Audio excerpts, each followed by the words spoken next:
So hi everybody. All this talking, I just now realized I've never actually done a video to say like what narcissism is, but I've talked a lot about how it's formed and the very the effects that it has on people and how a narcissist sort of behaves, but not actually what it is. So here you go. A narcissist is just somebody who's really full of themselves.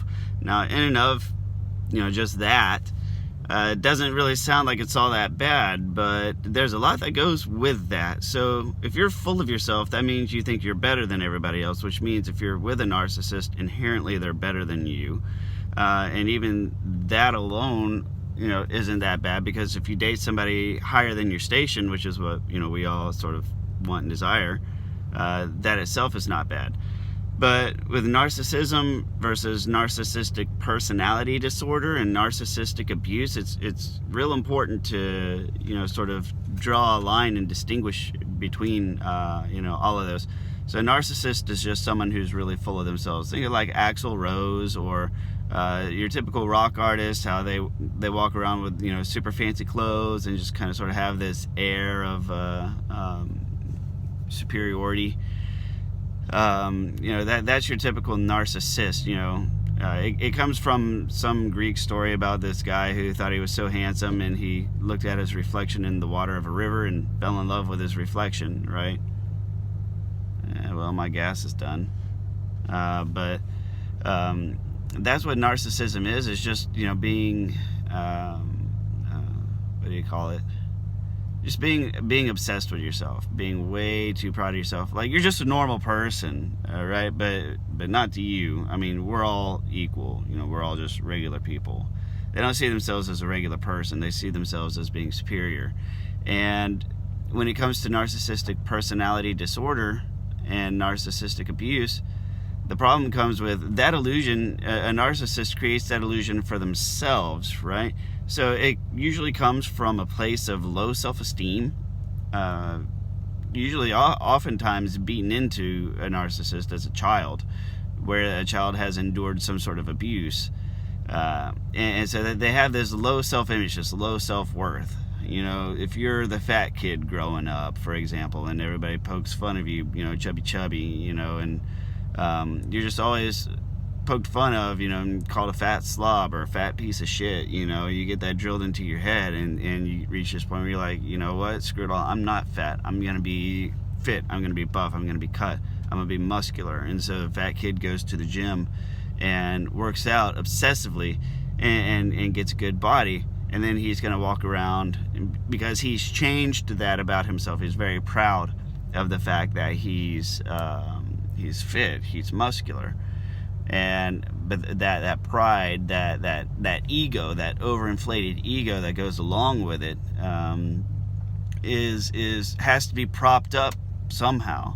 So it requires a lot of effort and a lot of energy to perpetuate that illusion. So good that you're not fat, but you're also not, the buffest, strongest, most handsome person in the world. But to you are. And it's one thing to be proud of accomplishments. It's another thing to be narcissistic. And there's definitely a line somewhere in the gray where you cross over, you transition to that, where you can't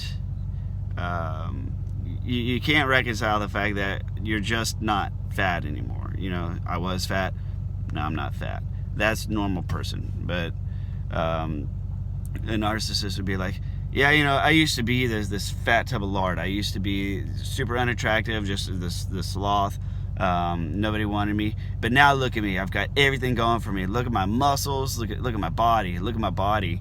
I'm handsome. Look at my hair. Look at my glass. Look at my sunglasses. Look at my car. Look at my money. It all of this unnecessary energy going into this self-illusion. And where narcissistic abuse comes in and narcissistic supply, it takes work, effort, and energy just to prop up that inflated self-image.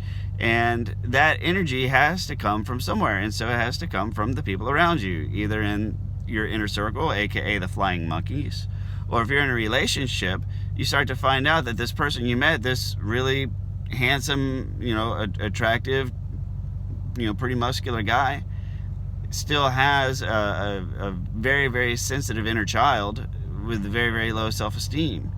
You know, he's the bodybuilder that goes home that eats ice cream and cries, you know. That's him. And the problem when you're in a relationship with somebody like that is, in order to prop up that illusion, in order to prop up that lifestyle, it's easy to lie to yourself, but it requires effort to pull that illusion over on other people consistently, and have other people in line with your self-beliefs. And so that's sort of where narcissistic abuse begins to come in, because their number one goal is to prop up that illusion.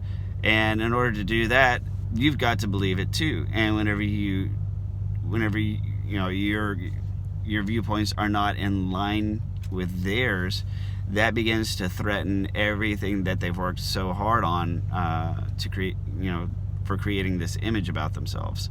So that's how you end up with gaslighting. That's how you end up with powerful dependence, codependence, and all these other manipulation tactics are all born of one thing: to get you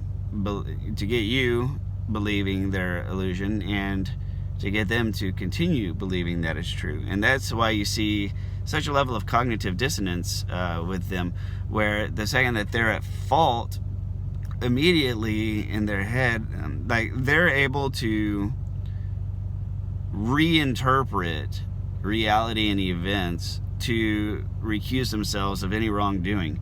They're the kinds of people that lie constantly and believe their own lies too. And that's what's especially frustrating, is when you catch them in the act, and even in the face of truth and facts and being exposed, they continue lying. And you have to wonder, is like, Jesus, does this person actually believe themselves? And the answer is yes, they do. They have that ability to just process what it is they're doing, and they take the facts and line them up against their self-image. And if the facts don't line up with how they feel about themselves, well, then the facts have to change, and they reinterpret everything right there on the spot. You know, it's incredibly frustrating to deal with. And so anyways, that's what a narcissist is. They're full of themselves. They've got a very, very low self-esteem, but an extremely high ego. And that combination requires an absurd amount of energy and investment to maintain. And when you're with somebody like that they pull some energy from you to keep that ego propped up. They warp and change reality in their mind, again, to serve their ego. And anything you do or say that contradicts it is not welcome. And anything you do in your life is irrelevant, except for the things that are required to prop up that ego. So, and that's when the abuse comes around, because if you're not propping up their ego, you're not doing your job. I'll say that again.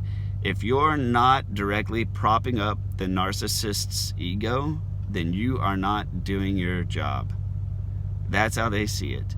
And unfortunately, there's nothing you can do about it, because it's something that they've done to themselves, for themselves, and treatment goes against their the way they've defined their personality at the core.